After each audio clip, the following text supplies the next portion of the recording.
In my past life, my mother brought home my orphan cousin, claiming she was actually her biological daughter who had been swapped at birth by my aunt. I didn't believe her, so I secretly tipped my mother's hair for a DNA test. When the results came out, my cousin ran away heartbroken and was sexually assaulted. My mother blamed me and sent me off to boarding school. When I came home for the holidays, my mom refused to let me in until I apologized to my cousin, as we were locked in a stalemate. A falling object from above shattered my cervical spine. Before I even turned 18, I died from sepsis caused by bed sores. It was only after I died that I learned my mom had actually wanted to marry my uncle. To her, my cousin was an extension of her first love. My cousin's claim about being sexually assaulted was a complete fabrication, deliberately designed to turn my mother against me. When I traveled back to being 15, my mother returned with my cousin and told me I wasn't her biological child. This time, I didn't argue. I promptly started calling her aunt and happily moved to the old family house in the countryside. The imperial seal worth 100 million, hidden inside the hollow beam of the old house, was now mine. Ava, you're not my biological daughter. The coldness in my own mother's voice snapped me back to reality. I've been reborn. In my past life.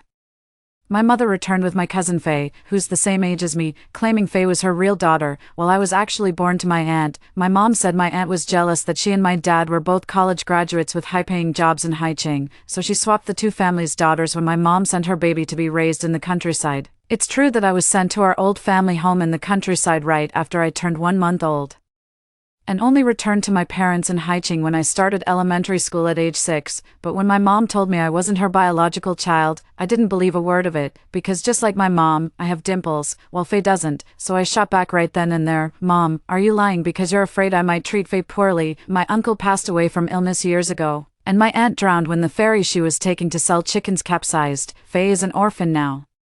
And I get why mom worries my sense of superiority might upset her, but going to such extremes, deliberately claiming your own child isn't yours, that's where she loses me. 01. My mother pushed me away angrily after I talked back. After living the good life in our family for 15 years, how can you still be so clueless now that my real daughter is back? Why won't you accept your place, since you're so difficult to handle? You should move back to the old house and live on your own.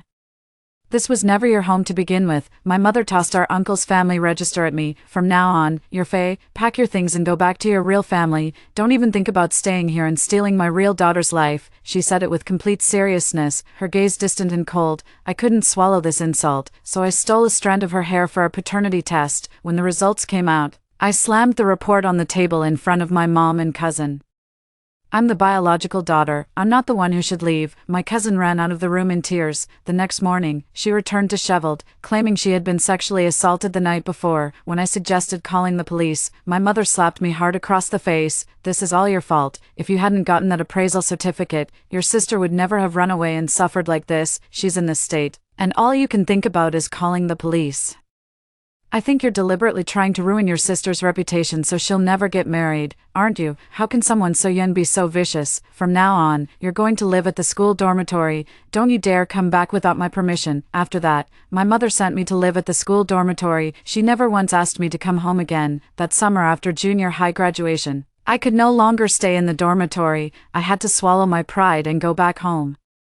My mother wouldn't even buzz me into the building, insisting I apologize to my cousin first. I refused, standing stubbornly at the entrance intercom in a stalemate with her. As we were locked in this standoff, a flower pot fell from one of the upper floors and shattered my cervical spine. I wasn't dead, but I'd become a bedridden wreck. My mother dumped me at our old country house, hiring a neighbor to come by once daily to change my diapers and force some food into me.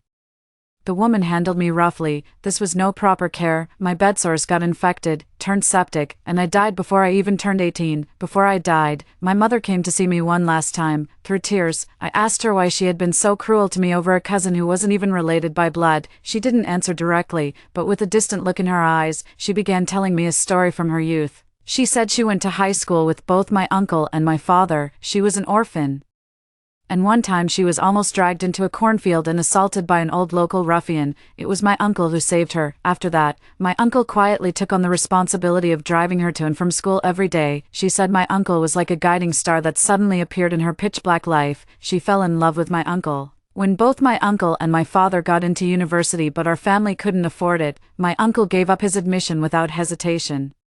returned home to raise fish, and funded my father's education. Instead of looking down on my uncle, my mother admired him even more and fell deeper in love with him. She kept writing love letters to confess her feelings to him, but my uncle knew their growing differences would never lead to happiness, so he made a clean break by marrying my aunt to my mother's hopes. In a fit of anger, my mother married my father, but in her heart, there was only ever my uncle. Sending me to live in the old family home was just another excuse to get closer to him. After my uncle passed away, she immediately divorced my father too. She said she deeply regretted having a child with my father, and that she should have done whatever it took to have one with my uncle instead. That way, even after his death, she would have had something to hold on to. Hearing that, everything finally clicked into place for me. So in my mother's mind, my cousin was the imaginary child she could have had with my uncle, while I was the living shame of her betrayal toward him. No wonder she reacted so strongly when my cousin claimed to have been assaulted. No wonder she'd rather dote on a child with no blood ties than care whether I lived or died. I won't be able to rest in peace even when I'm dead, hearing my mom say once again that I'm not her biological child. I froze for a moment before quickly changing my tune. Well then, Auntie, thank you for raising me all these years. I won't stay and interfere with you in cousin bonding. I'll pack my things and move back to the old house today. My sudden maturity completely caught my mom off guard. She stared at me with eyes full of suspicion. Ava, oh wait, from now on you're Faye. Why are you suddenly being so well behaved? Are you up to something? I sighed helplessly. Auntie, you're the one who said I'm not your biological child, so now I'm just an orphan with no parents left. What ulterior motives could I possibly have? My mother still couldn't believe I was taking it so well. You found out you're not our biological child, and you're not the least bit upset. I tried squeezing my eyes hard, hoping to force out a tear to mask my joy at being given a new lease on life. Unfortunately, all I managed to squeeze out was some sleep dust. I just can't bring myself to cry when I think about the imperial seal worth 100 million hidden in the hollow beam of our old house. In my past life, after I died, my mother sold the old family home. When the buyer tore down the house to rebuild, they pulled an imperial seal out of the hollow beam. Too scared to make it public, he quietly sold it on the black market for 2 million. A year later, this imperial jade seal fetched a staggering price of nearly 100 million at a renowned auction house. Auntie, don't you know me by now? I put on a fake pout. I'm just stubborn as a mule. Might end up crying into my pillow tonight. Mom quickly took my word for it. Well, don't cry for too long. Live well out in the countryside, and I'll visit when I have time. She's my aunt, not my mom, I corrected earnestly. My quick-witted response left my mother momentarily stunned. My cousin tugged at my mother's sleeve and said, Mom, are you reluctant to see her go? Maybe I should be the one to leave instead. My mother quickly embraced my cousin. No, it's just that I'm not used to being apart from your cousin yet. Please don't overthink it. My mother brought my cousin into my room and said, You'll be staying here from now on. Let me know if there's anything you don't like. I'll replace it with new ones for you. While they were immersed in their mother-daughter bonding moment, I kept my head down and packed my belongings. Packing my clothes went smoothly enough, with no objections from anyone, but when I started gathering my laptop and tablet, my cousin suddenly spoke up. Those were bought with my mom's money. You can't take them. My mother stood behind her in silence, her eyes glazing over for a fleeting moment. I let out a sigh, restored the laptop and tablet to factory settings, then grabbed my phone and luggage before walking out. I dragged my luggage back to the old family house. My first order of business was to shut the door and climb up the roof beam. I climbed up the ladder to the hollow beam and found the mechanism. Pressing it caused a hidden compartment to spring open. I reached in and pulled out a tin box. Inside was a piece of deerskin wrapped around a jade seal worth 100 million. I happily examined it for a while before carefully placing the seal back exactly as I found it. I'm not even 18 yet and don't have my own bank card, so I can't make transactions for now. I decided to stay and protect this fortune. I took my household register to apply for an ID card. Since neither my cousin nor I had applied before, I easily obtained an ID card under the name Faye using the household register. With this ID card and the village certificate, I claimed the 50,000 yuan from my aunt's bank account as her sole heir. If I budget carefully, it should last me until I turn 18. When the new semester started after winter break, I took my cousin's place at the only middle school in town for 9th grade. Meanwhile, my mother transferred my cousin to the top international school in Haicheng. I was left alone to grapple with the lie about my cousin and I swapping identities as children. The neighbors weren't too bad, after a few days of novelty. The gossip died down, having been raised in the old house until I was 6 and returning every spring festival since everyone knew me well, but school proved far more challenging than I had anticipated. For one thing, most students at this school were academic underachievers, and the teaching quality and academic atmosphere left much to be desired. On the other hand, my cousin's former delinquent friends, acting on her instructions, kept making trouble for me intentionally or unintentionally. I could handle all of it with composure: the vandalized desks and chairs, the dead mice stuffed in my desk, the foul-mouthed insults. After all, I only had to endure it for 6 months. Once they finish middle school, these punks are all heading out of town to work. What I can't stand is that they're actually forcing me to pay protection money. I only have $50,000 to last me 3.5 years. How could I possibly have spare cash for these punks to extort? So I took the initiative to apologize to Daniel, whom I used to bully when we were kids, and rebuild our friendship. Daniel is the youngest son of the village party secretary. We're the same age, but until he was 6, he was always half a head shorter than me and often got roped into being my horse. But now Daniel stands at 185 centimeters tall, and when he's in front of me, he's built like an ox. My friendly gesture was immediately met with a warm response from Daniel. He agreed to be my bodyguard on the condition that I tutor him in English. We shook on it happily. My mom is a classic tiger mom. Ever since I was brought back home at age 6, I've been shuffled between every tutoring class imaginable. I started preparing for the IELTS in middle school and scored 8.5 right before moving to the countryside. If my cousin hadn't been suddenly called back home, my mother would have sent me abroad for high school, with Daniel by my side. The local troublemakers stopped harassing me. My final semester of junior high passed without any turbulence. Both Daniel and I were admitted to the county's top high school after the entrance exams. My mother has never come to see me. She only occasionally sends a message to ask how I'm doing, but I've never replied. 02, unless it's about fighting over the inheritance. I won't acknowledge her as my mother again. After so many times, my mom couldn't be bothered to deal with me anymore. I saw on social media that she was busy being the perfect mom for my cousin. She'd drive my cousin to and from school, and take her traveling during holidays. They went cycling and swimming together, shopped and had coffee, watching sunrises and sunsets as clouds drifted across the sky. She completely forgot that I'm her biological daughter. My initial heartache gradually turned into numbness. There's nothing that 100 million can't fix. Daniel and I both got into University A as we hoped in the college entrance exams. Upon arriving in the capital, my first order of business was to take the imperial seal to the same elite auction house where it had fetched a record-breaking price in my previous life. Just as before, the seal sold for nearly 100 million in a staggering auction result. After commissions were deducted, I walked away with over 80 million. I rented a spacious apartment near a university, finally embarking on the adult life I never got to experience in my past existence.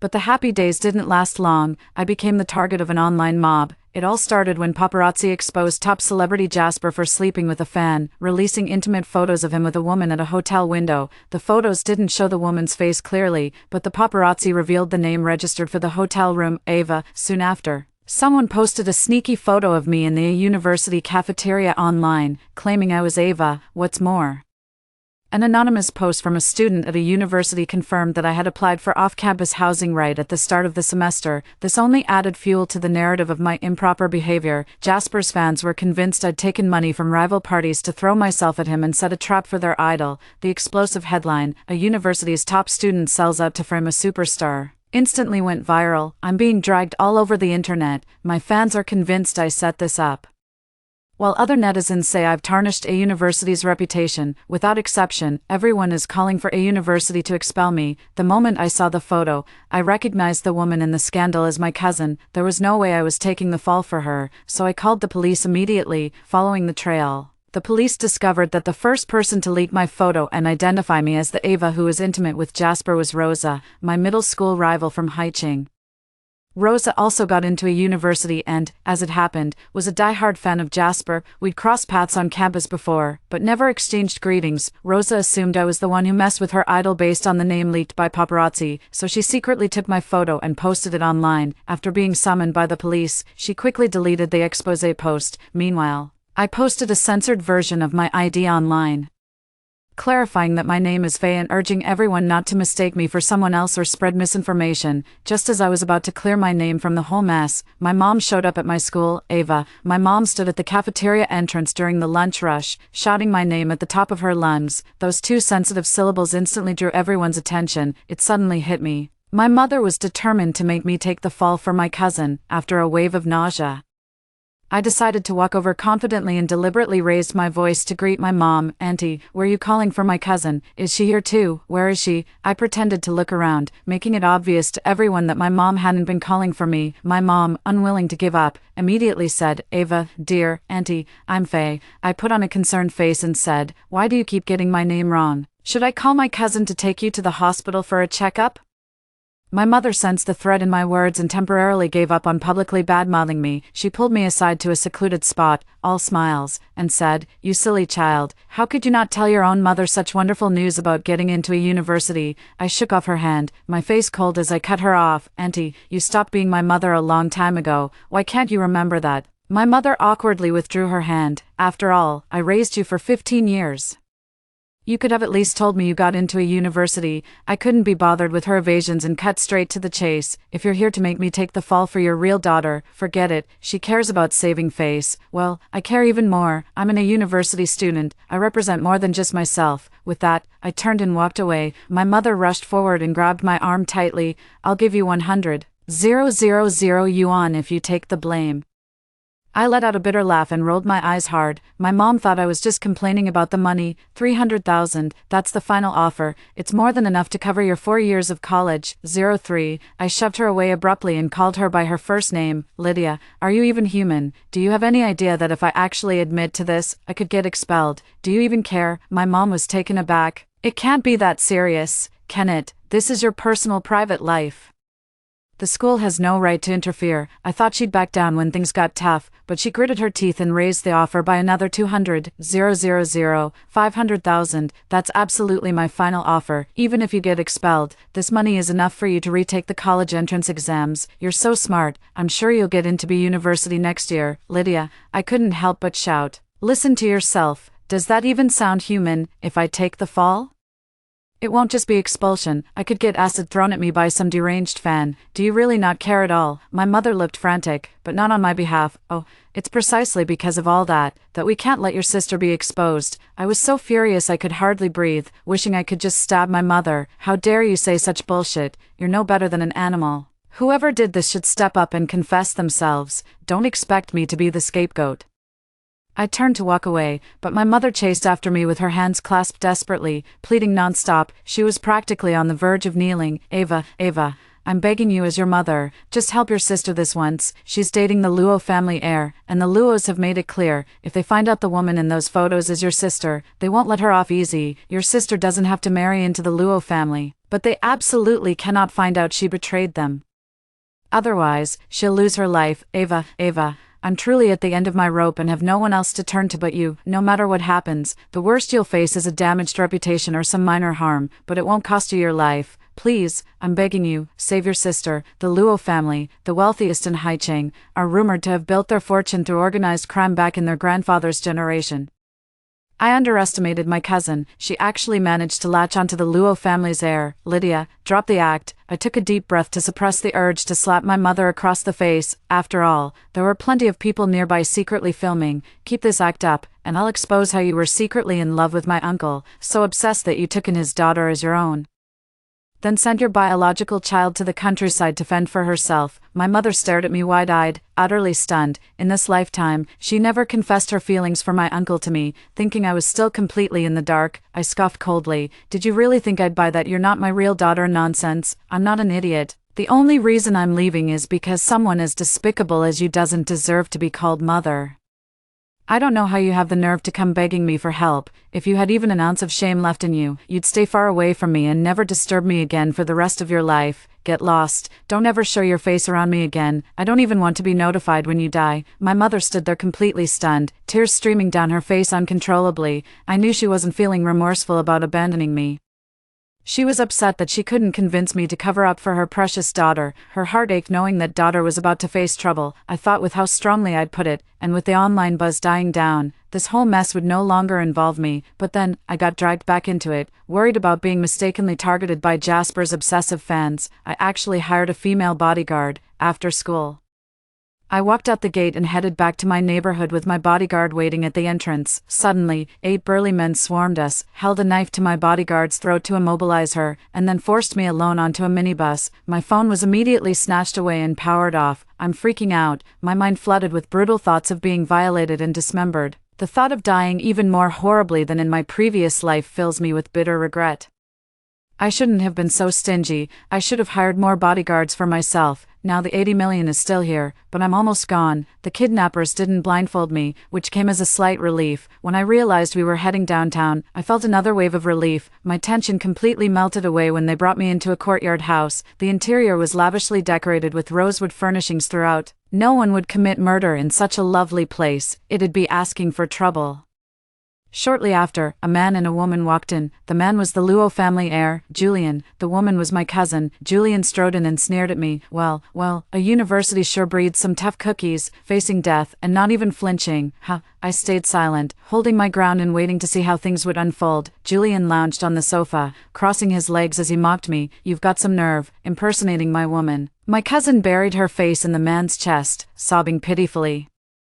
It's not just this time, she's always been scheming against me since we were kids. Even though she knew she wasn't Mom's biological daughter, she'd flaunt how perfect her life was right in front of me. Every time she made me cry, she'd laugh and say I deserved to be stuck in the countryside chopping wood and feeding pigs. I didn't know whether to laugh or cry. Her words twisted the truth. But it was clear to me that she had won the Luo family heir's heart by playing the role of a delicate, tragic heroine. A plan began to form in my mind. Julian gave my cousin a shove. She used your name and got you slapped by my mom. Now it's your turn to slap her back. Isn't this a bit much? She is my own cousin, after all. In an instant, my cousin transformed from a pitiful, delicate flower into a sweet-faced, two-faced hypocrite. After what she did to you, you'd be a fool not to hit back. Go ahead, let it all out. I've got your back. Julian was certainly being considerate.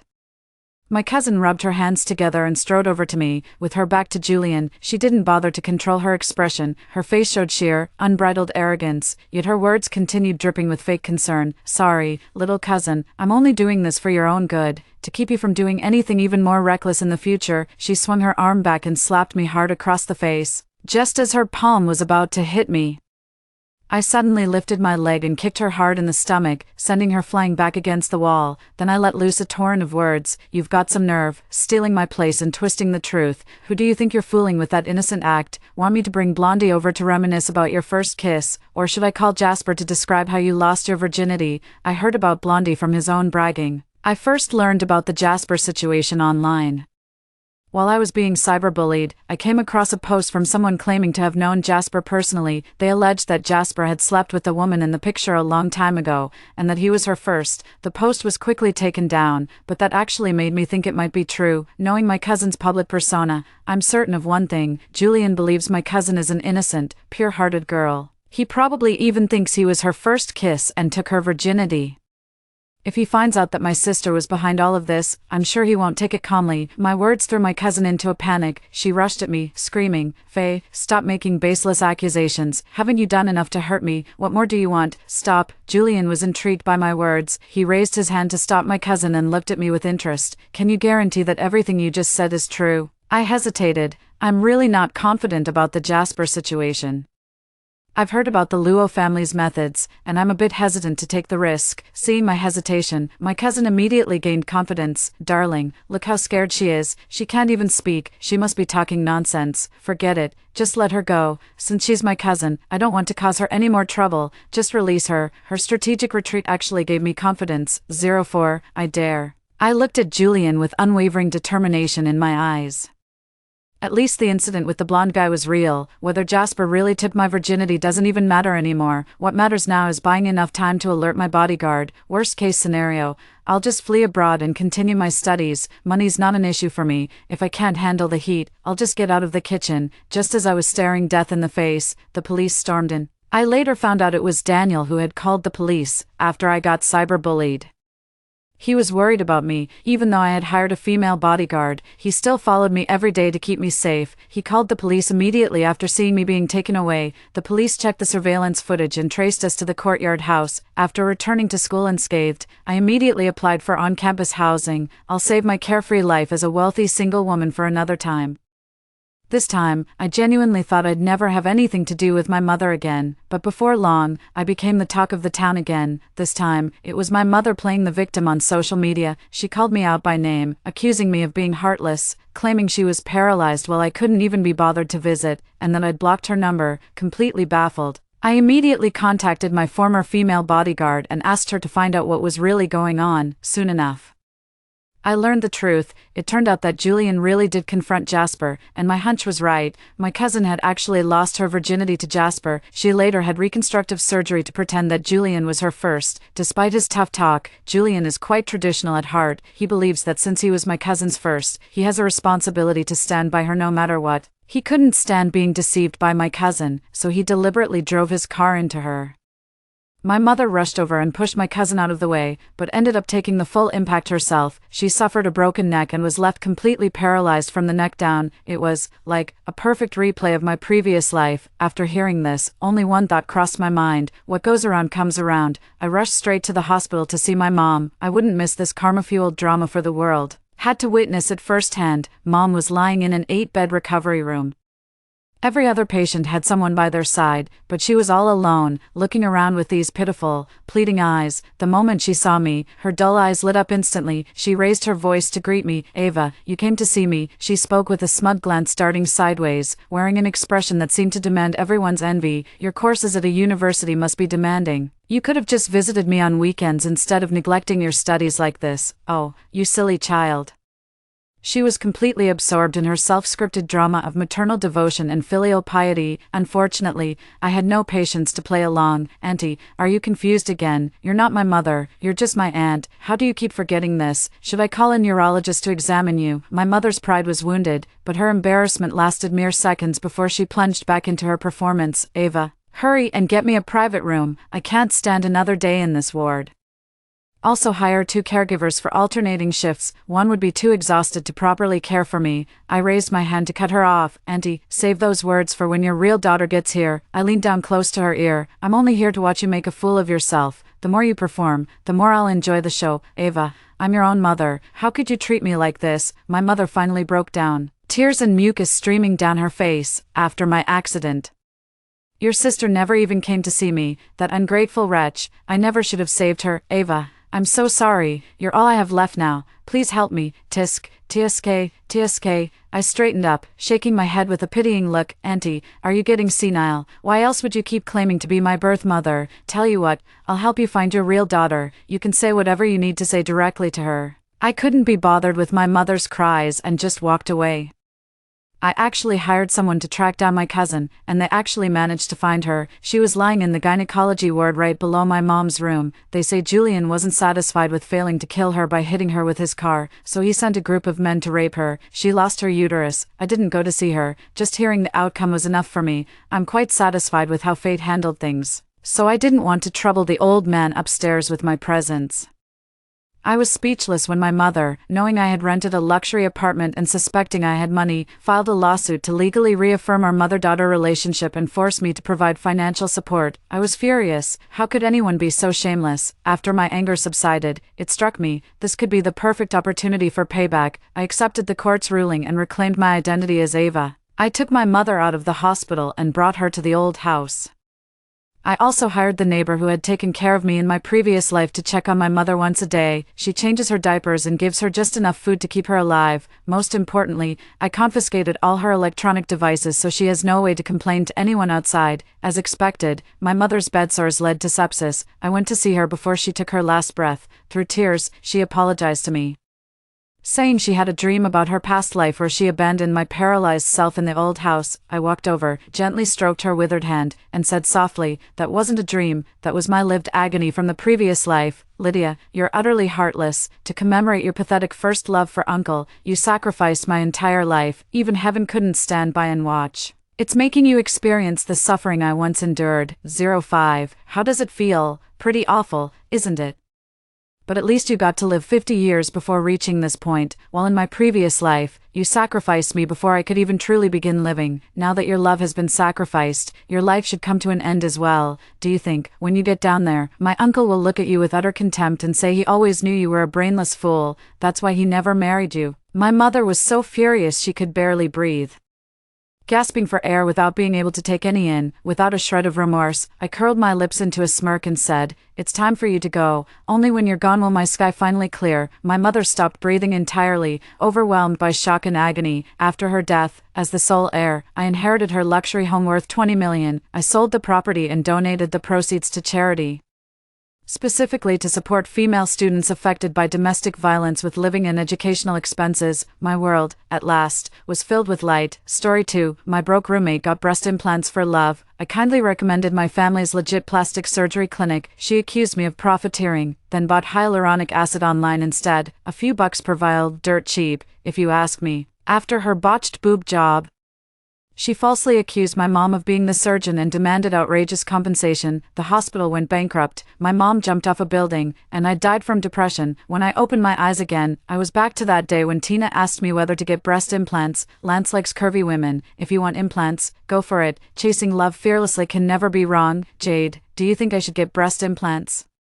Tina stood in her faded military training uniform, scrutinizing her flat figure in the mirror. I looked down at my own body, whole and unaltered. In her past life, Tina had fallen for some greasy librarian and wouldn't stop yapping about getting implants. When I couldn't dissuade her anymore, I took her to my mom's hospital for consultation, considering she was my roommate. My mom arranged the best doctor and gave her the lowest possible rate. On our way back, Tina's face darkened. Jade, your family's hospital is downright predatory. No wonder your family's rich with all that dirty money. Be careful, ill-gotten gains never prosper. 1. I was furious at her for biting the hand that fed her, so I gave her the cold shoulder for days. A few days later, she flaunted some hyaluronic acid she bought online in front of me. Only a fool would pay 20 grand for something that costs 500 bucks. I warned her that breast augmentation is serious business, and DIY hyaluronic acid injections are downright dangerous. She turned around and sobbed to her dorm mates, claiming I pressured her into cosmetic surgery for our family business, which got me ostracized by our roommates. After her botched breast augmentation, she actually live-streamed herself causing a scene at our family's clinic. She insisted my mother personally performed the surgery. Even got 2 roommates to back her up. I was reborn. That bitch right there dragged me kicking and screaming,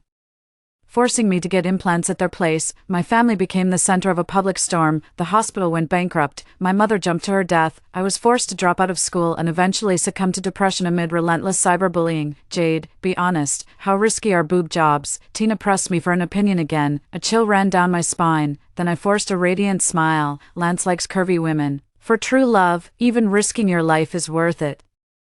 My roommate happened to return with food just then, and Tina signaled me to shut up. In my past life, I kept completely mum about her breast augmentation. Tina, if you succeed in your romantic pursuit, you absolutely owe us a feast. What did we miss? Does Tina have a crush on someone? Jade, you've got such a big mouth. Tina scolded me for spilling her secret. Tina's had a crush on Lance forever. She's even considering a boob job for him. Lance, the school librarian with a pretty boy face, would always leer at female students' chests when they returned books. The whole school knew Lance was a trust fund kid who liked curvy women. Tina must have heard the rumors too. Breast implants. Tina, you're getting breast implants? Fiona, her roommate, exclaimed in shock. No, not really. I just wanted Jade to ask her family about the pricing. Tina came from a poor family. Her parents made a living by collecting scrap in the city. If it weren't for her younger brother's drowning, she probably wouldn't even have been able to attend school. I really can't help with this. Our family only deals with high-end clients. Plus, my mom has a strict rule, no treating relatives or friends. If something goes wrong,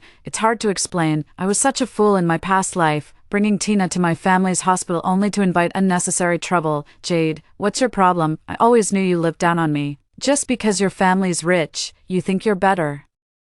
Admit it, you're just scared Lance will choose me once I get these enhancements and outshine you. Fiona and Luna chimed in to back her up. Don't be upset, Tina, we've got your back. Once you get that perfect figure, Lance won't stand a chance against you. If Tina hooks up with Lance, she'll become the young madam of Lance's family. Don't forget his poor sisters when that happens. Tina was so flattered by her roommate's sweet talk that she got completely carried away. I pretended to answer my mom's call. What? You booked a doctor for my cosmetic tweaks? Mom, I haven't made up my mind yet. I know I'll look prettier after the procedure. Just let me think about it. Tina shot me a vicious glare. Just you wait. I immediately opened the bargain shopping app. I put on my headphones and focused on studying. Nothing would stand in my way this time. I couldn't wait to see how far Tina would go down her self-destructive path that weekend.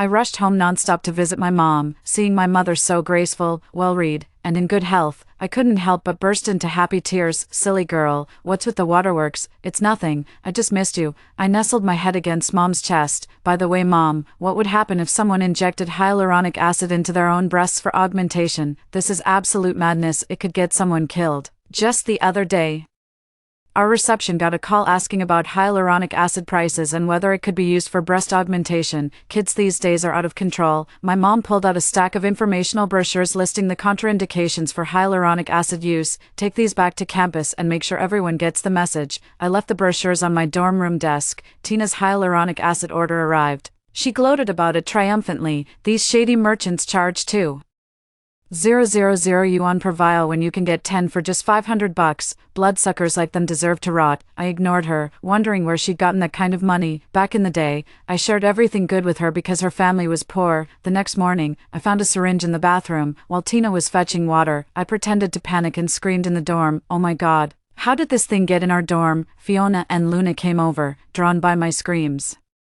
"Could you not be so terrifying this early in the morning?" They stared at each other in shock when they saw the syringe. "How did this end up in our dorm? Is someone hurt?" A thought struck me. Could someone be doing drugs? I've seen addicts on TV using syringes like this. Startled by my reaction, the two of them panicked and anxiously asked what to do. "This is too serious for us to handle. We need to report it to the dorm supervisor and counselor immediately." When Tina returned with water, the counselor and dorm supervisor were questioning us about the syringe's origin. Clutching her thermos, she stood guiltily by the doorway. "If we can't get to the bottom of this, we'll have to call the police. All 4 of you will receive disciplinary records from the school." Hearing about the disciplinary action, Fiona and Luna started cursing. "On up to what you've done. This isn't the time to play the coward and hide like a turtle." Tina's face visibly turned from red to purple.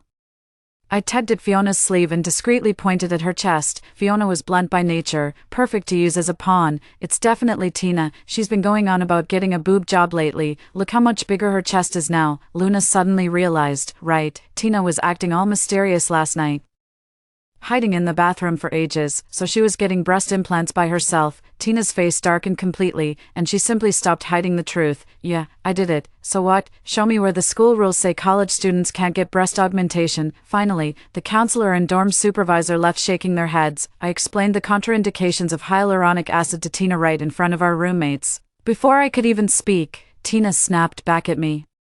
"Just because my family's poor, I don't have the right to pursue beauty. I'll take responsibility for my own life. You're all just meddling in things that don't concern you." Tina became enemies with the entire dorm. Soon, Tina's bras appeared on the dorm clothesline, C cups at first, then D cups before long. The current size is at least an E cup by visual estimation. Her fashion sense underwent a dramatic shift, plunging necklines revealing generous glimpses of porcelain skin, making her the campus's most eye-catching spectacle. Tina's calculated finally caught Lance's attention. They became an inseparable pair around school. The day before Tina's birthday, she invited our whole dorm out for dinner. "Jade, I'm craving Japanese for my birthday this year. Lance is coming too. Find us someplace classy, nothing cheap-looking." In my past life, I'd treat the entire dorm to upscale dining every year for Tina's birthday. She really took me for a walking ATM, I scoffed. "You want me to foot the bill for your birthday? How shameless can you be, Madam Socialite?" Tina flushed crimson, clearly not expecting my refusal. "Asking you to host my party is doing you a favor. Lance is bringing some trust fund babies. If any of them take a liking to you girls, consider it your golden ticket." The moment Fiona and Luna heard about mingling with wealthy heirs, they jumped in to smooth things over. "Same goes for you, Jade. You've always treated us before. One more time won't hurt." "They're really cut from the same cloth," I suggested. "How about splitting the bill? Let's treat ourselves to a 4-star Michelin meal." My roommate immediately shut up. "Coming from modest families, fancy dinners are really beyond our means, too." Tina wouldn't let it go. "You petty jerk, you're just jealous that Lance chose me instead of you. Still bitter about it, aren't you? Lance is a total womanizer. He harassed me in our past life until my cousin came to school and beat some sense into him. You better keep an eye on him. Last time I returned books, your precious Lance was practically glued to some senior girl's backside." Tina hissed through clenched teeth. "That's bullshit. My Lance only has eyes for me." Plopping down on the chair, they reopened the bargain hunting app. Guess it's time to size up my underwear." On Tina's birthday, she made a grand announcement first thing in the dorm. "Tonight at the Grand Fortune Hotel, my sweetheart promised a surprise. Dress to impress everyone. You're all invited to witness my proposal moment." Tina, no, I should say madam, really knows how to play her cards right, landing a wealthy family so quickly. Tina looked down her nose at me and pointed. "You're coming too. I'll show you who the real elite are. Let me get a good look. Just how big is that engagement ring from the upper crust?" When we arrived, The private room was packed with a crowd of people. Tina Chin wore a skin-tight top with a plunging neckline that revealed most of her porcelain skin, while Lance's hand brazenly rested on the exposed area. Tina had ordered the entire menu: shark fin, bird's nest, sea cucumber, abalone, every delicacy from the ocean, land, and sky imaginable. I deliberately ignored Lance's suggestive gaze and kept my head down, focusing on the food. After the feast, Tina stood up facing Lance, extended her hand in a ring-receiving gesture, and closed her eyes. The private room fell silent as Lance remained frozen for a long moment. I started clapping and egging him on. Propose, propose. The others caught on and joined my chanting, reluctantly standing amid the cheers. Lance grabbed a soda can tab from the table and half-heartedly slipped it onto Tina's finger. I couldn't hold back, spraying rice from my mouth. Tina actually thought she'd been slipped some $1 million diamond ring. When she saw the soda can tab on her finger, her ample chest heaved with rage. Stop joking around, Lance, Tina said, patting down Lance's pockets. Where are you hiding the engagement ring? Lance kept glancing at me while shoving Tina aside impatiently. Which fucking ear heard me say I'd propose to you? The shove was so violent that Tina's chest slammed into the round table's edge. When she straightened up, a deep indentation split her bust clean in half. Holy shit, you're a fucking tranny. Lance recoiled like he'd seen a ghost. Lance's buddies mocked his poor taste. Damn, Lance, you must be desperate to go for someone like that. Smack. Lance slapped Tina across the face, 5 finger marks glaringly visible. I winced just watching it. You trash. No wonder you always insisted on turning off the lights and dodged my touch. You're not even fit to shine my shoes, let alone expect a proposal.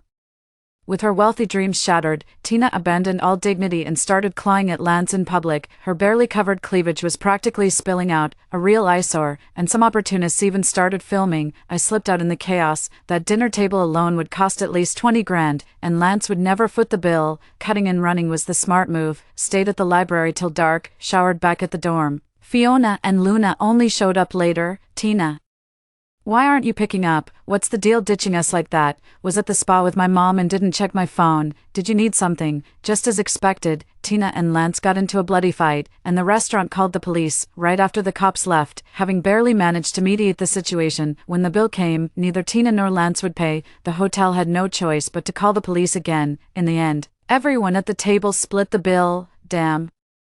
That single meal cost Fiona and Luna an entire semester's living expenses. Tina's no better, broke but acting rich, and that Lance, far from being some trust fund kid, he's borrowed from every friend he's got and had to beg to scrape together his share. What I'm really curious about is where Tina got her money. Tina, it's not easy for you to come up with your share either. Disgusting, Fiona spat out. She could only scrape together $52 from her pockets. The cops called her parents right then, but they said they couldn't deal with her anymore. She'd stolen all their savings. Don't contact them unless it's to claim her body. In their past life, his parents beat and kicked me and my mother while demanding compensation, waving banners to curse my mom for killing their precious darling. The police had no choice but to take Tina away. The next day, footage of Tina fighting with Lance spread across campus. Everyone got an eyeful of Tina's E-cup breasts spilling out during the scuffle. Strangely enough, Tina never showed up at school again after that day, vanished into thin air. The counselor said Tina was taking a 6-month leave due to family circumstances. To my surprise, after Rebirth, I effortlessly avoided the catastrophic fate of my previous life. With disaster averted, I turned my focus to grad school prep. In my past life, I'd been admitted with honors to study under my admired mentor. Having died tragically before enrollment last time, I'll grasp everything that rightfully belongs to me in this life. Day after day, I drowned myself in exam preparation, nearly forgetting Tina's existence. Then one day, a fashionably dressed woman draped in designer labels and blessed with killer curves walked into our dorm. The 3 of us were having dinner when she entered, immediately assuming she'd gotten the wrong room.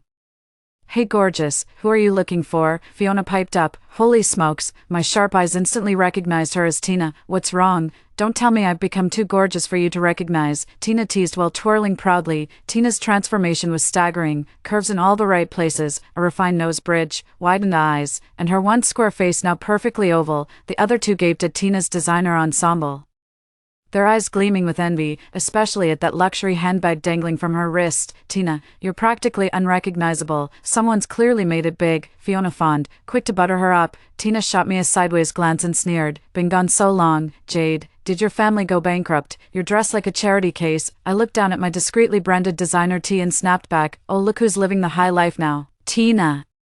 Meanwhile, Fiona and Luna survived on instant noodles all semester. Hearing them curse you at every meal gave me permanent ear damage. The dig at Tina's past instantly killed the cheerful mood, leaving awkward silence in its wake. "Come on, I'm treating you to a feast." Tina tried pulling Fiona and Luna along. The two hesitated, too nervous to take a step. Tina pulled out a stack of 100-yuan bills from her bag. "My treat today. Eat to your heart's content. Anyone who spoils the fun misses out."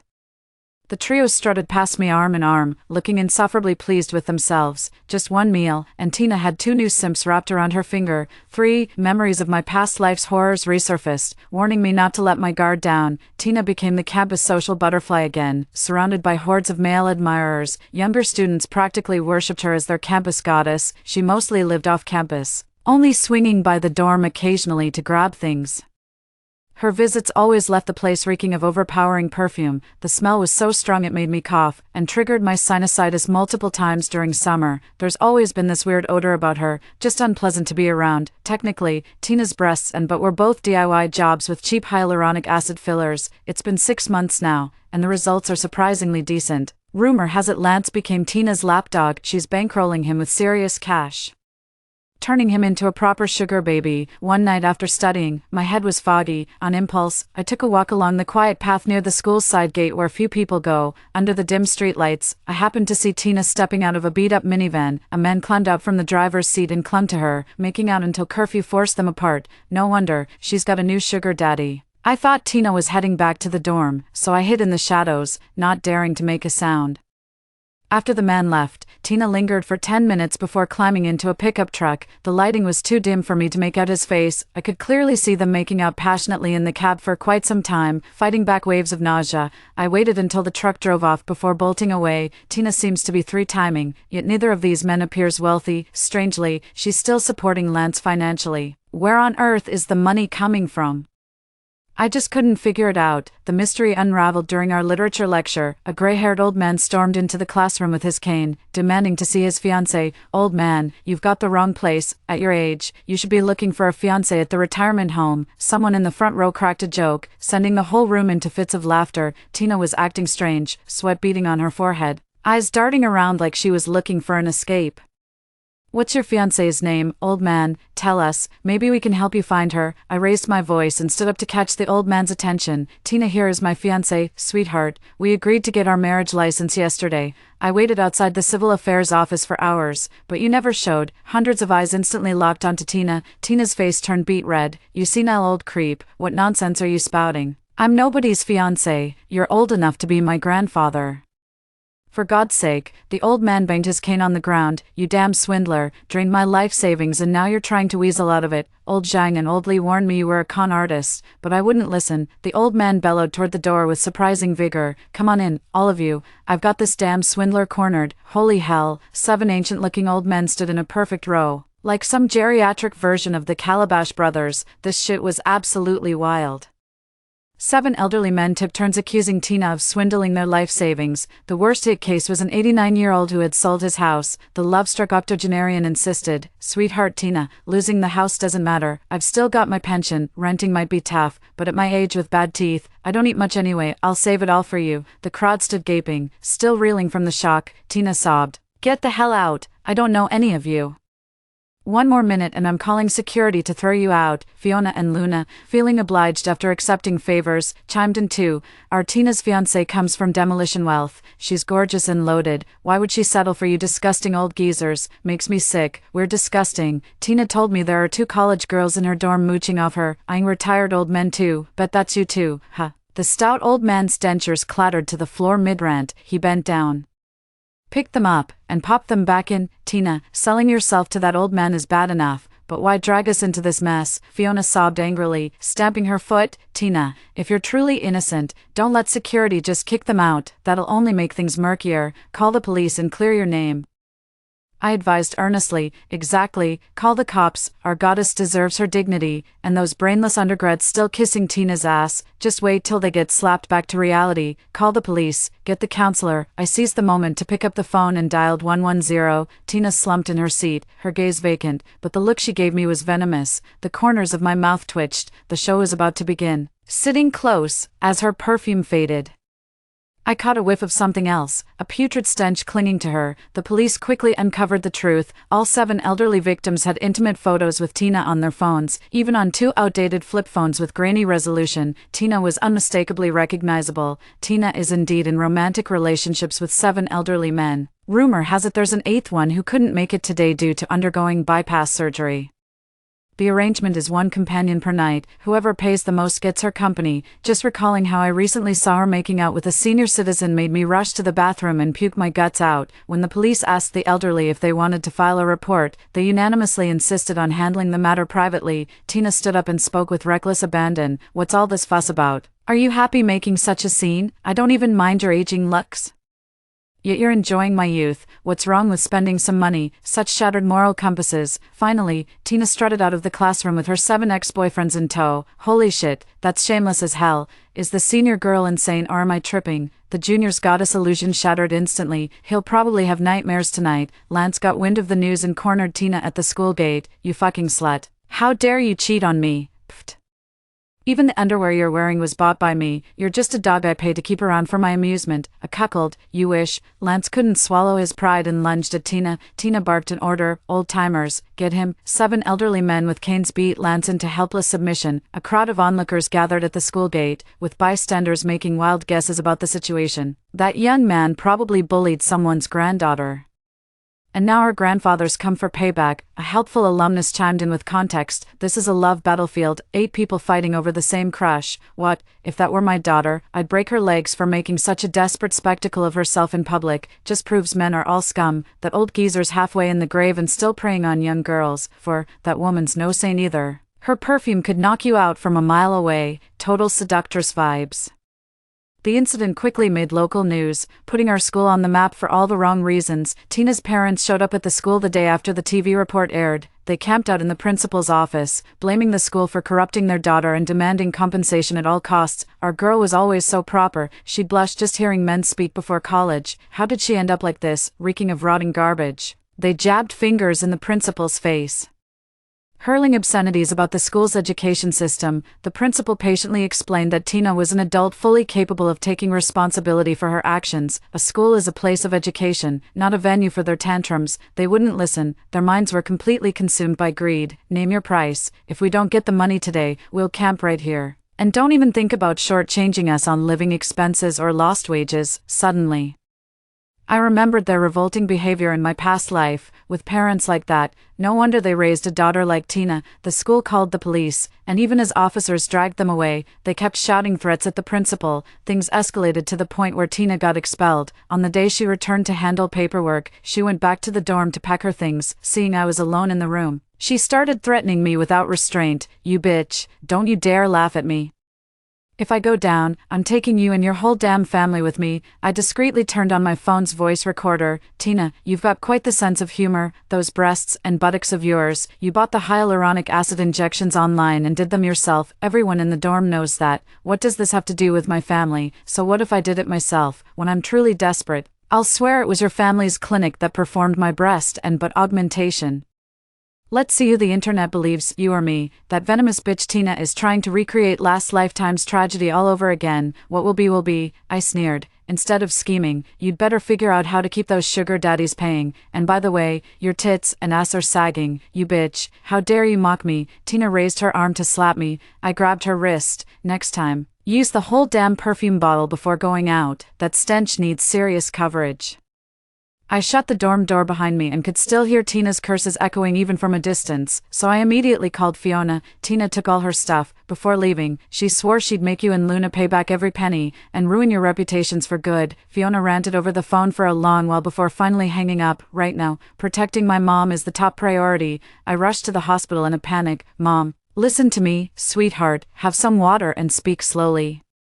You're always rushing about, not at all like a proper young lady should be. My father passed away early, so it's just been Mom and me relying on each other all these years. I'll give everything I've got to protect her in this lifetime. Mom, what I'm about to say is very important. You must do exactly as I tell you. All right, I'm all ears, my mother said affectionately, ruffling my hair as she sat down beside me. For the time being, Absolutely refuse any patients with failed breast or buttock augmentation procedures. Remember this, under no circumstances should you take them on. After hearing me out, my mother rose from the couch and fixed me with a grave expression. Jade, I've told you since you were little, even though I'm a plastic surgeon, I still uphold medical ethics. As long as I'm capable, I'll never give up on helping patients with botched procedures. Oh my God, how could I forget? My mom's literally an angel.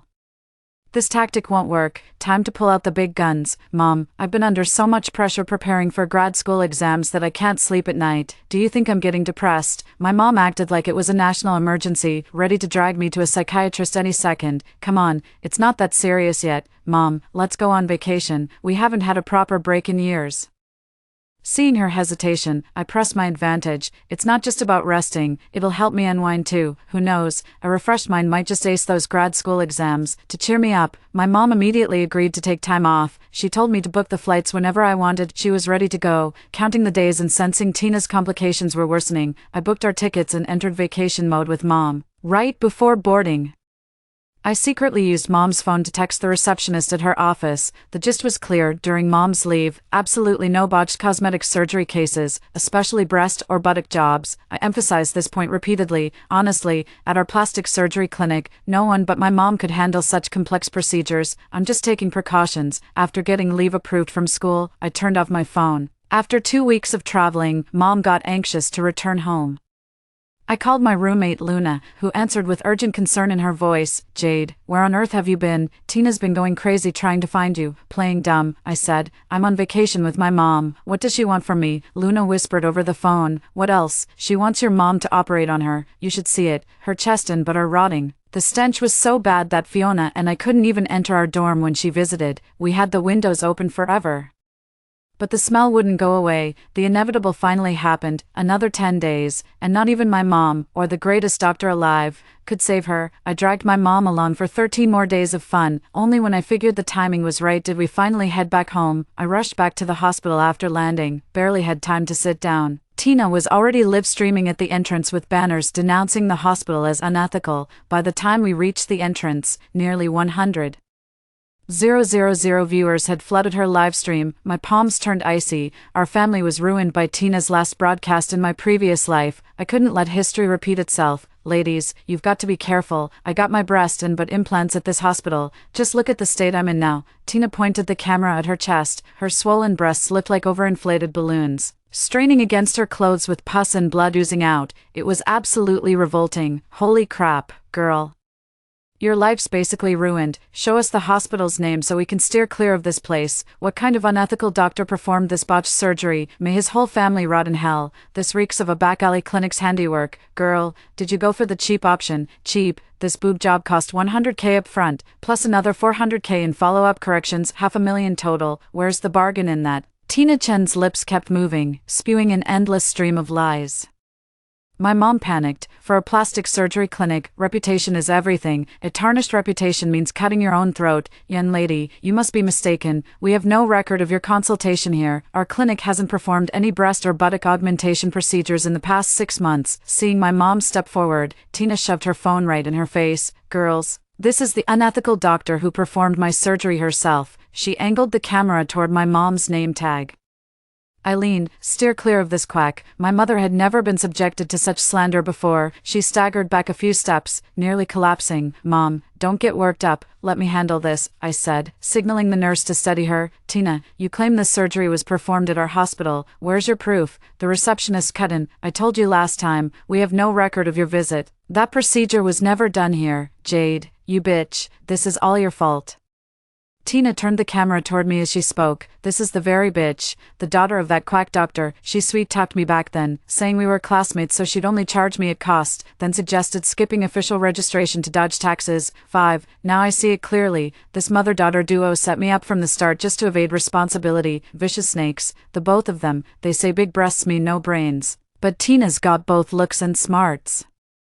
The livestream's popularity keeps growing, with local media already sniffing out the story and rushing to the scene. This is classic betrayal among friends. Look at what they've done to that girl. That face just screams pure malice. Report them to the Commerce Bureau. This shady business needs to be shut down before they scam more people. Seeing public opinion reach its peak, I cleared my throat. Everyone, calm down.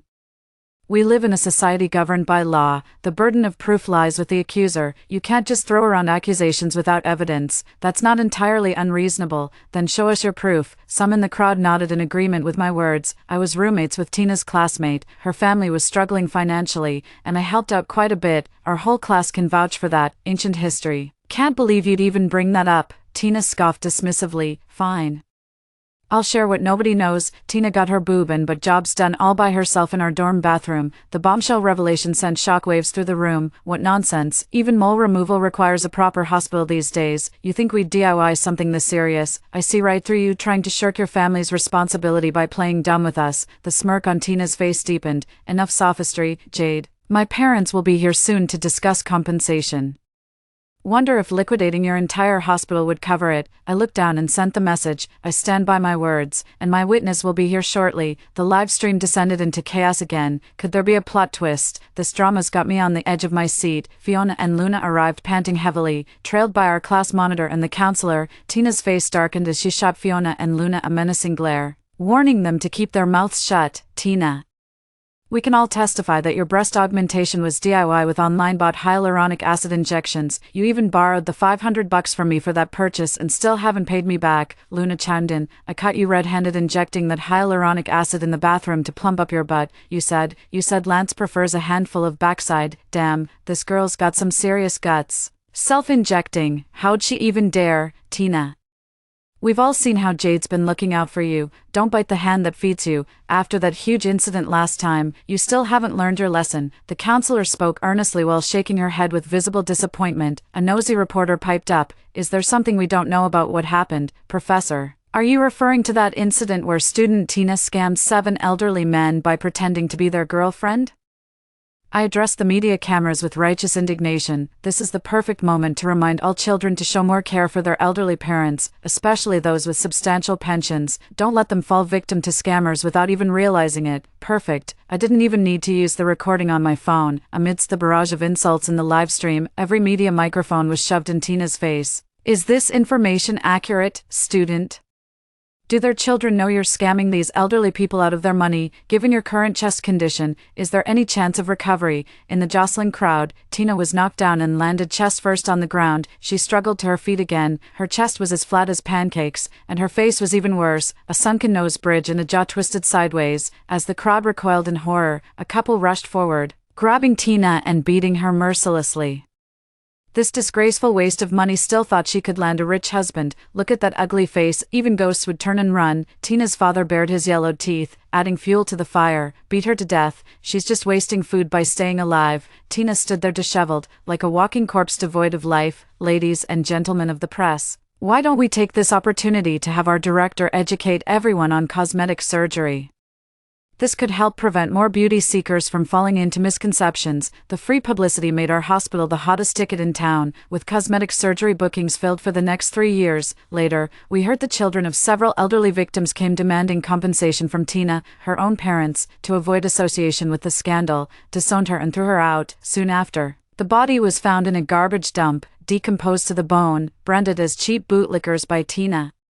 Fiona and Luna slunk through college before hastily leaving campus. I achieved my dream of graduate school, studying under my admired mentor. A wider world awaits my exploration. This is my appeal. The love of beauty is inherent in human nature. Every individual is a unique landscape in this world. A rich mind outshines mere physical beauty. Cosmetic procedures carry risks. Medical aesthetics require caution. Story 2. As the end times approached, my mother-in-law sold off the supplies I had stockpiled. Despite my desperate attempts to stop her, my husband violently assaulted me. When my son fell ill and I was left to care for him alone, I cut his disease. Yet, he refused to give me any medicine. Delirious with fever, they traded my body for food. As the apocalypse neared its end, to cover up their sins, they turned me into food. When I opened my eyes again, I was back 10 days before the apocalypse began. 1. The pain of a knife slicing through my neck had not yet faded. My husband Samuel, son Simon, and mother-in-law pounced on me, biting fiercely. I watched helplessly as they treated me like food, my eyes gradually dimming until I lost consciousness. As I drifted in and out of awareness, I heard Samuel's voice. Daisy, hurry up and wash the dishes. Wasn't I killed by him? How could I still hear his venomous voice? I opened my eyes to see Samuel's impatient face. What was happening? The clock showed it was 10 days before the apocalypse. That day, I had a cold, and after making dinner, I fell asleep on the sofa, woken by Samuel to wash the dishes. The ribs and shrimp I had cooked were all eaten, only a few picked over green leaves and some soup at the bottom of the dish remained. No one in the family cared whether I was sick or if there was enough food left for me. It turns out, I had been reborn, too. Before my rebirth, I worked at the city's infectious disease hospital, initially. A few delirious patients were brought in who, after dying, revived as painless monsters. As the situation worsened, more and more patients arrived. They were like the zombies in movies, and I feared another mass incident. I quickly bought a large amount of canned inconvenience foods online and asked my husband Samuel to bring our son home. I rushed home with a large supply of common medications. Just as I entered the door, my mother-in-law, looking displeased, said, "What did you buy all this for? You're wasting my son's money, return it all immediately." I quickly explained, hoping the whole family would unite to survive the apocalypse. With a mocking look, she scoffed, "The end of the world. I think you're just lazy and don't want to cook." I didn't have time to explain further, and dismissively said, "Mom, I'm going out to buy some things. We'll talk when I get back." My husband blocked me as I tried to leave. "Mom is selling these for the family. You need to understand her, honey. You need to trust me, organize the supplies, and we'll talk when I get back." By the time I returned home with riot gear, the stockpiled supplies had disappeared. My mother-in-law sat on the sofa, legs crossed, smugly glancing at me while happily counting money. Unable to contain my despair and anger, I yelled, "Why did you sell my things?" Samuel replied discontentedly, "That's my mom," with tears in my eyes. I stared at him and pleaded, "That was our lifeline. Why didn't you listen to me? Why?" Samuel, embarrassed, didn't know how to respond. Casually, my mother-in-law said, "A man who lets his wife control him has no backbone. If the relatives knew, they'd laugh at you." Provoked by her words, Samuel kicked me down and began beating me until I passed out. My mother-in-law and husband left me lying on the ground, and when I regained consciousness, my mother-in-law spat at me, "You disgrace. You've cost this family 10,000 yuan, beaten all over." I was in too much pain to move, barely able to muster the strength to get up. When the phone rang, I struggled to take it out and answer the call. Through the phone, I could hear my son Simon crying, "Mom, come save me. There are monsters biting people all over the school." I turned sharply towards Samuel. "Didn't you go to pick up our child?" Samuel couldn't meet my eyes and guiltily turned away, then angrily retorted, "You knew it was dangerous. Why didn't you go get him?" "Son, don't be scared. Mommy is coming to get you," I said, wiping the blood from my forehead and donning riot gear. "My child is my life. I would crawl if I had to save him. You're taking the gear we just bought. What will we do if you go out?" Samuel grabbed my arm, trying to prevent me from taking the newly purchased riot gear. My mother-in-law urged, "Go save Simon quickly. If you don't bring my grandson back, you might as well die out there." Furious, I threw the riot gear on the floor and stormed out of the house. In my previous life, I was lucky enough to bring my son back home safely, but ended up saving an ungrateful soul. Samuel sat on the other end of the sofa. Seeing that I didn't react, he kicked me and commanded, "Finish your meal and wash the dishes." My mother-in-law was picking her teeth, her mouth greasy from food, leisurely watching TV. My son was playing games on his phone. I stood up and grabbed my bag. "I'm not feeling well. I'm going to the hospital." Samuel, dissatisfied, said, "Wash the dishes before you go." My mother-in-law also muttered, "Always rushing to the hospital for a small illness. What an overreaction." I slammed the door as I left, walking away quickly to avoid slapping them in sheer frustration. When I was younger, I was blinded by Samuel's good looks, and by the time I saw his true nature, I considered the child and stayed until now. If it wasn't yet time, I would have long since left these heartless people. I indulged in a delightful dinner and lay on the soft bed of a 5-star hotel. Online, I began looking for a house that caught my eye. Soon, I found a suitable place. The community had only 8 buildings, 2 apartments per floor, located in the suburbs with a low occupancy rate. I contacted an agent overnight and secured the top-floor apartment, then looked for a home renovation company. Using my doctor's profession, I managed to borrow $1 million from various online lending platforms. I also mortgaged the house through the bank, and with some savings, I had $3 million in hand. I invested heavily, and the renovation company quickly reinforced the apartment I rented. A steel anti-break-in door was added behind the entrance, and all windows were fitted with one-way film. Steel bars were installed on the windows to ensure that it looked unchanged from the outside but was secured like a bank on the inside. Solar panels were installed on the roof, and energy storage batteries were placed inside. During the construction, I bought a large amount of supplies: compressed biscuits, self-heating dry food, canned meat, canned fruits, gasoline, alcohol, crossbows, knives, stun guns, and other self-defense weapons, generators, maritime satellite video transmission systems, Solar panels, surveillance equipment, medications, vitamins, and dog food were indispensable. The next evening, I returned home. Samuel, unconcerned about my health, commanded, "You slammed the door and upset Mom yesterday. Apologize and then go cook." My mother-in-law, cracking sunflower seeds with a smug look, as if to say her son still sided with her. I approached my mother-in-law, suppressing my nausea, and smiled. "Mom, I've booked a tour for the whole family to relax a bit," my son cheered. And Samuel showed a look of approval. My mother-in-law, with a mocking tone and squinting eyes, said, "At least you know your place." Under the guise of calming my mother-in-law down, I took them out to eat, expecting me to cook again. They don't deserve it. After years of selfless devotion, all I've received in return is their increasing demands. They take my contributions for granted, treating my earnings as mere household income. Meanwhile, Samuel's earnings are seen as hard-earned money. But isn't everyone working hard these days? I've come to a sobering realization that much of this evil is ingrained in their genes. No one can change such wicked people. The only solution is to stay away. On the day of the trip, I excused myself due to a sudden matter at the hospital and did not join the group. They went on their joyful family outing. Meanwhile, I had a construction team install hidden surveillance throughout the house and set up a small-scale solar panel system with batteries on the rooftop to power the surveillance and maritime satellite video systems. This was to ensure that even if the apocalypse caused power outages, I could still monitor my home. After everything was set up, I informed Samuel that I would be traveling for work and left with my beloved dog, Jojo. I threw away the keys. I was never coming back to that house. 3 days after their return from the trip, they hadn't called me once. The situation on the streets was becoming increasingly chaotic, with frequent assaults. The police were shooting crazed attackers on sight, which temporarily brought the situation under control, but I knew it wasn't that simple. Finally, when the moment of apocalypse arrived again, more than half of humanity, regardless of what job they were doing, lost consciousness simultaneously. People collapsed suddenly next to others, causing widespread panic. Planes crashed to the ground, cars spun out of control, some running over unconscious bodies, others bursting into flames. People screamed and cried in despair as those who were still conscious tried to help the fallen. When people saw zombies, bodies twisted beyond recognition, emerging from wrecked cars, and when a flattened zombie suddenly bit into someone nearby, everyone realized something was terribly wrong and began screaming and running in all directions. The zombies, sensitive to noise, chased after the panicked crowds, knocking them down and tearing into their flesh. Standing on the rooftop, I watched all this unfold with calm detachment. It seemed like humanity was being punished. The virus erupted collectively at that moment. The apocalypse had begun. In my pot, a spicy broth bubbled away. I picked up a slice of meat, blanched it for 7 seconds, and ate it immediately, savoring the tender bite infused with the rich aroma of chili.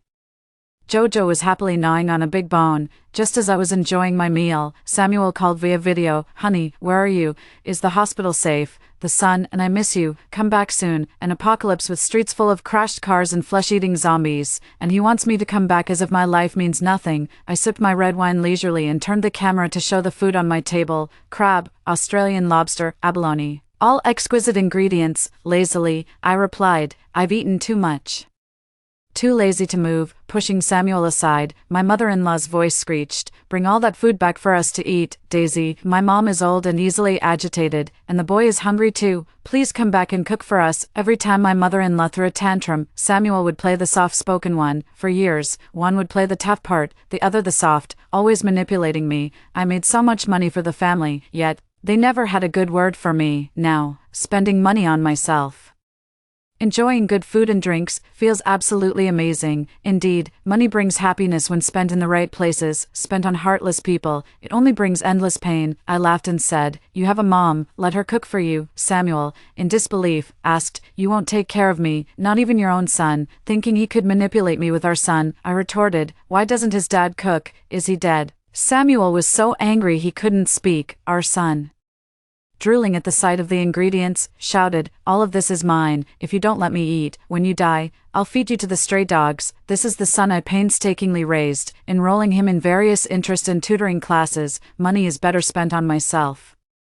on beauty treatments, and having afternoon tea with friends. Tired of this family's ugliness, I hung up the phone and enjoyed my time. Soon, the power went out, and these things couldn't be preserved. There was a knock at the door. I didn't dare respond, holding Jojo tightly, keeping him quiet. In this apocalyptic world, people are unpredictable, capable of anything to survive. The person outside, not hearing a response for a long time, threatened in a menacing voice, "Open up." I know there's someone inside, don't make me break the door. Fearing the door would be damaged, I opened a small crack. The man was big and burly, with a skull tattoo on his arm, clearly not a good sign. Without waiting for me to ask, he pushed the door open and strutted in. His eyes greedily scanned over the food on the table and the pile of supplies. He sat on the sofa, eyeing me with a sinister smile. You're a bit old, but seeing all you've prepared, Stephen, will protect you from now on. He patted his thigh. Come over here, pour me a drink. Clearly, he planned to take over my supplies and keep me for entertainment. Stephen's name was well known in the late post-apocalyptic world. He led a group of reckless thugs in the suburbs, robbing supplies everywhere. Men were killed, women taken for pleasure. After having their fill, women were used as bait. I never imagined I'd encounter such a scumbag so early in the apocalypse. I obediently walked over. Stephen, picking up chopsticks and putting abalone into the pot, looked smug. Unfortunately for him, he celebrated his victory too soon. I pulled out an electric shock stick and jabbed him with it. Stephen convulsed all over, sliding off the sofa. After shocking him for a full minute, his skin smelling burnt, I finally stopped. Stephen's body twitched occasionally, disgusting saliva dripping from his mouth. I tied him up tightly and threw him aside. When Stephen woke up, he saw Jojo baring his teeth. Got scared, and hit his head on the wall. The pain unleashed his ferocity, and he glared at me dangerously. I squatted in front of him, tapping his cheek with a knife. Stephen, underestimating a woman from a peaceful society, disdainfully asked, "Dare to kill? If not, just let me go." With a sneer, I put on my protective gear and dragged him toward the balcony. Roars and the clanging of chains echoed from the balcony. A zombie clawed at the balcony door, baring its teeth. Stephen was terrified.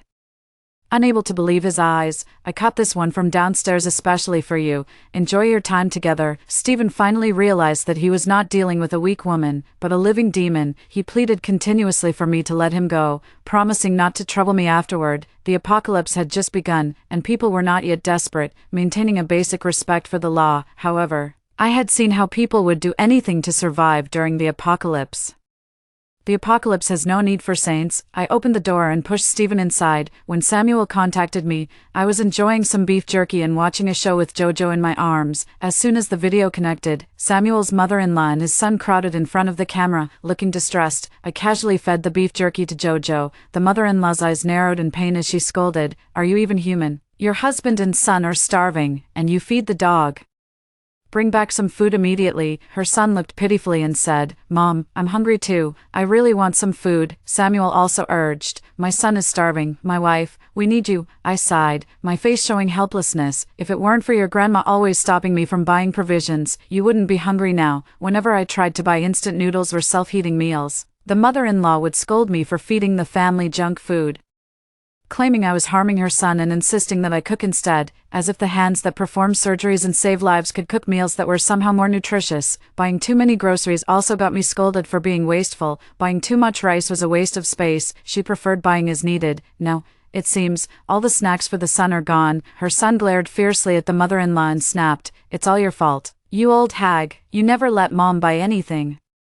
You always make her work and then scold her, and now she won't come back." See, the middle school son knows everything. It's just that previously, it didn't concern him, and he didn't care about my suffering. The grandmother, usually so doting and sweet, was shocked when her grandson yelled at her and, without thinking, slapped Simon across the face. Simon, not one to back down, kicked her down. "Mom, you can come home safely. Don't worry about her. I'll protect you." I laughed.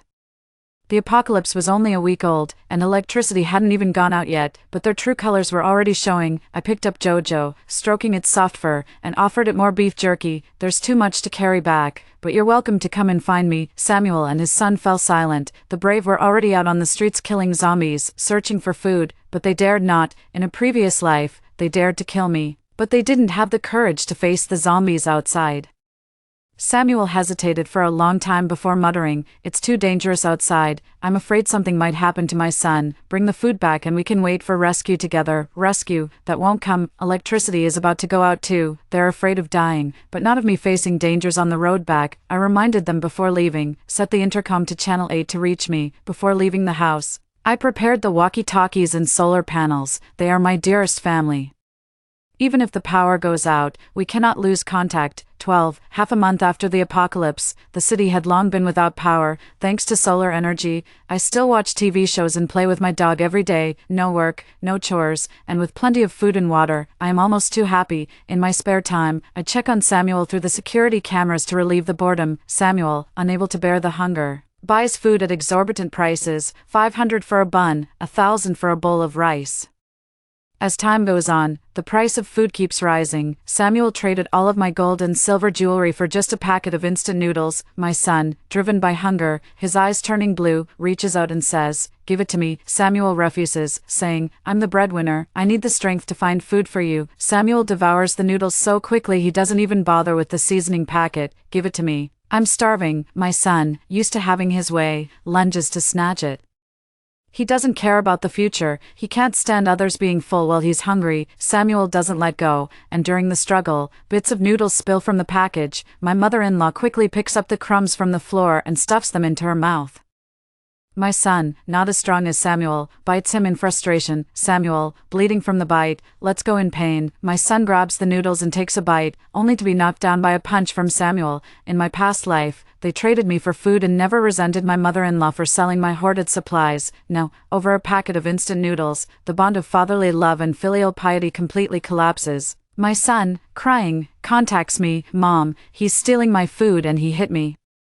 Come and take me away." When I discipline him, it's as if I've committed a heinous crime. He gets annoyed and resents me. Samuel treats him like a pet, playing with him and letting him snack as much as he likes when in a good mood, which makes him prefer his father. Getting hit, now he remembers to turn to his mother. "Son, listen, I pour myself a Coke." The fizzing of the Coke passes through the walkie-talkie. "Jojo is drinking milk and eating beef. I have everything here."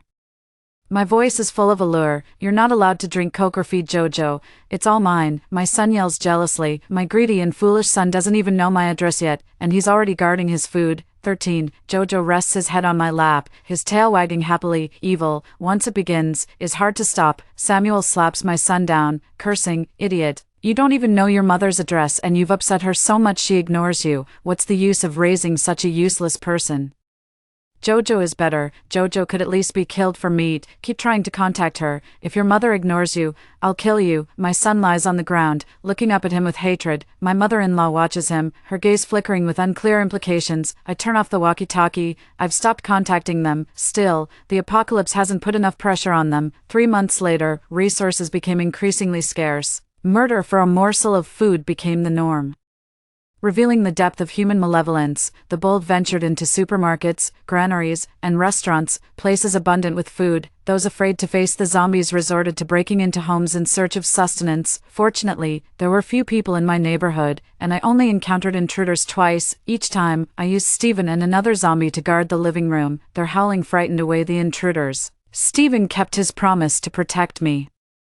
Samuel's family barely survived by breaking into homes. His mother-in-law, once plump at 160 pounds and standing 5 feet tall, had withered to a skeleton. Samuel and his son also grew extremely thin, their cheeks hollowed, fragile as if a gust of wind could carry them away. If I hadn't maintained my daily routine of physical exercise and yoga, I would have gained weight. One night, the mother-in-law quietly pulled Samuel aside in the kitchen. "Son, we haven't found anything for 3 days. I'm so hungry." Samuel, irritable, replied, "What can I do? Damn Daisy won't speak up. Maybe she's dead out there." Glancing towards the bedroom, the mother-in-law whispered devilishly, "We should kill Simon. That's the only way we'll survive. He offended the daughter-in-law, and that's why she ignores us. If he's gone, she'll calm down. Then we can find her and live comfortably." Samuel hesitated, torn because Simon was his own son. Encouraging further, she said, "Don't you want to eat meat?" Overhearing their conversation, the starving son followed them into the kitchen, thinking they were secretly eating. Unable to contain himself any longer, he kicked open the kitchen door, charging in like a mad bull, and knocked his grandmother to the ground. Grabbing a kitchen knife, he repeatedly stabbed her. Witnessing his son's frenzied actions, Samuel stepped back in fear, holding the bloody knife. The son's eyes, red with rage, turned to Samuel and he said, "Eat every day. Samuel calls me. Wife, my mother is dead, and no one will bully you anymore. Where are you? I miss you." See, he always knew I was being mistreated, enduring it for the sake of his son, but since he never felt the pain himself, he remained oblivious. Now his affection is nothing but a pretense for survival. Who doesn't know how to act? I picked up the radio. "Husband, I have a lot of food here. Come to me." Samuel fell silent. Seeking me out was risky and could mean death, not seeking me out could mean starvation.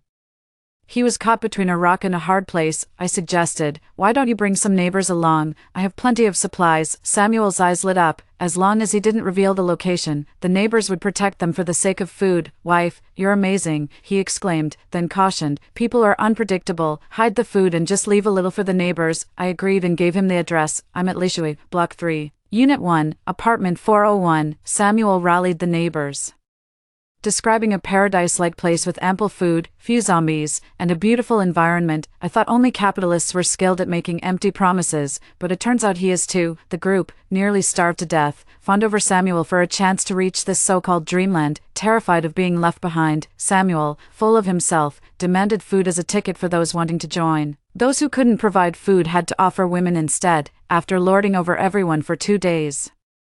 He gathered over 50 people and set off in more than 10 vehicles. I don't care how many of them survived the journey to Lishui home. In my past life, when I rescued my son, he was trembling all over, drenched in cold sweat. He developed a high fever after we got home. My mother-in-law and Samuel, fearing Simon might have contracted the zombie virus, refused to take care of him. They wanted to throw him outside to fend for himself, insisting. They locked us in the master bedroom, leaving me to care for my son alone. I medicated him and wiped his body with wet towels. After 2 days and nights, his fever subsided, but I became infected, burning with fever and weak. I asked my son for fever-reducing medicine. Seeing only 3 bottles of ibuprofen left, he took the medicine and left the room. Samuel asked if I had taken the medicine. Indifferently, my son asked, "What will we do if we get sick later?" Samuel fell silent. My mother-in-law agreed. "Simon really thinks ahead. You, being an adult, have stronger immunity." The family happily went off to eat, ignoring me entirely, not even helping to reduce my fever physically. After several severe feverish convulsions, my brain was damaged, leaving me mentally impaired. Seeing me as useless and to save on food, they starved me to the brink of death. Just before I died, they realized there was no food left. My mother-in-law suggested, "Since she's dying anyway, why not exchange her body for food?"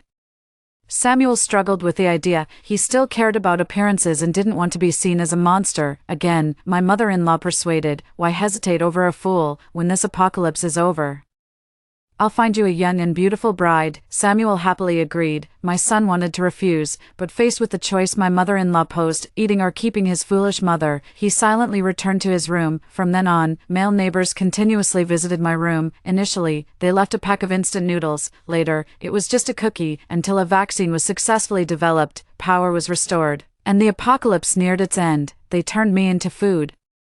Completely concealing their crime, after being reborn, I remembered everything from my time as an imbecile. Both Samuel's family and those male neighbors deserved to die. 5 battered, blood-stained cars smashed through the fire access gates and entered the community. Dozens of zombies followed. The cars circled back and forth, knocking down and crushing the zombies. Protected by the neighbors, Samuel and his son stepped out of the car. He looked around with a smug smile and stomped his foot forcefully. "Neighbors, how do you like this place?" The neighbors all flattered him. The original residents of the community secretly peeked through their curtains at the intruders, unconcerned about the community's original residents. Samuel arrogantly waved his hand and loudly said, "Come on, let's go have a meal." The crowd, red-eyed from hunger, followed him en masse. Samuel stood at the door of Unit 401. Under the expectant gaze of his neighbors, Samuel knocked forcefully on the door. "Open up." The door remained shut. His son shouted, "Mom, it's me. Open the door quickly." Still, there was no response from inside. The neighbors looked at Samuel, their eyes gleaming with a dangerous light. Half the people on the road had died for the sake of food. If Samuel dared to deceive them, they would make him wish he was dead. Samuel banged on the door again, but it wouldn't budge.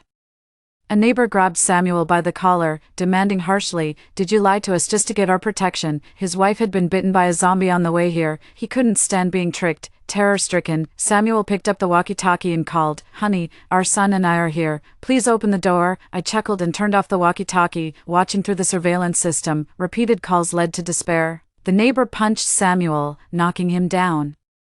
Just as the other neighbors were about to swarm him, Samuel yelled, "Wait, maybe something happened to my wife. Let's break the door down." The neighbor threatened menacingly, "If there's no food inside, you're dead." The neighbors pushed Samuel and his son aside and began to break down the door. Upon breaking in, they found a copper hot pot and a speaker on the dining table, with a large bucket of charcoal, bottled water, and spicy hot pot base on the floor. People rushed into the room. Searching everywhere, they didn't find me, but in the kitchen, they discovered a still-functioning freezer filled neatly with 10 bags of lamb rolls. There's food. The neighbors excitedly set up the pot, boiled the water, added the hot pot base, and began to cook. Your wife prepared well, even left a speaker to play music. They didn't know that without the speaker, which I used to remotely play zombie growls, the food would have been long gone. Samuel, somewhat smugly, stepped forward. Trying to push through the neighbors to eat first, a neighbor forcefully pushed him back, saying discontentedly, "Stop pushing, go away." Samuel, annoyed, retorted, "You dare push me, this is my house's stuff." The neighbor sneered, "This is the reward for protecting you here, go find your wife if you want to eat." The neighbors formed a circle, not waiting for the meat to cook thoroughly before grabbing and eating it. His son, unable to squeeze in, could only stretch his arm in. Grabbing meat and quickly stuffing it into his mouth, not minding the heat, Samuel dropped his temporary leader's facade and joined the fray for meat. The scent of the spicy hot pot wafted out of the windows and doors. In the neighborhood, Sebastian caught the aroma and stepped out of his home. In his past life, Sebastian of Lishuan neighborhood was notorious, a martial arts school graduate. Relying on his skills, he gathered a gang, robbing and killing everywhere, committing all sorts of evil.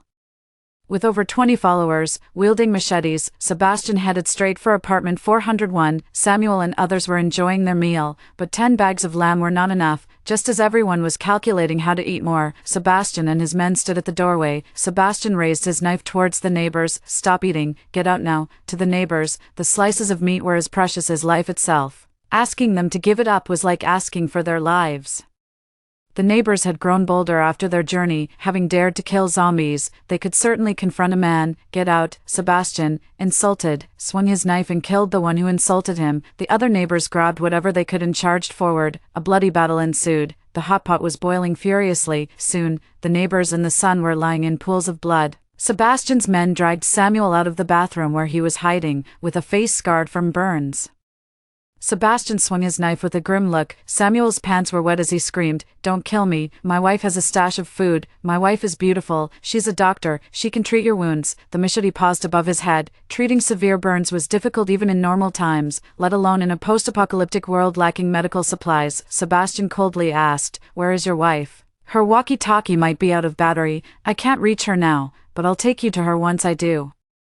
Samuel was groveling like a whipped dog, almost wagging his tail. "If you lie to me, I'll chop you up and feed you to the zombies." They decided to stay at a place powered by solar energy. Samuel kept trying to contact me non-stop. "Wife, if you hear me, respond quickly." I replied lazily after a while, "I'm here, wife, I've arrived but I can't see you. Where are you?" I scoffed. "So you can bring people to rob me if I tell you the location." Samuel blatantly lied. "It's just me and our son.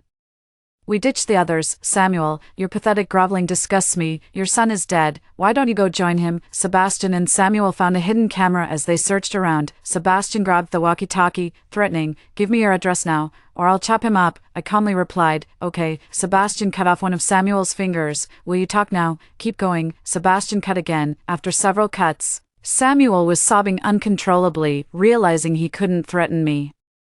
Sebastian prepared to kill Samuel to vent his frustration. Samuel pleaded, "Big brother, let me go. I can make hot pot for you." Sebastian slapped him across the face. "You've eaten all the meat, there's none left." Samuel looked at the ground. Sebastian understood. He didn't want to dirty his hands.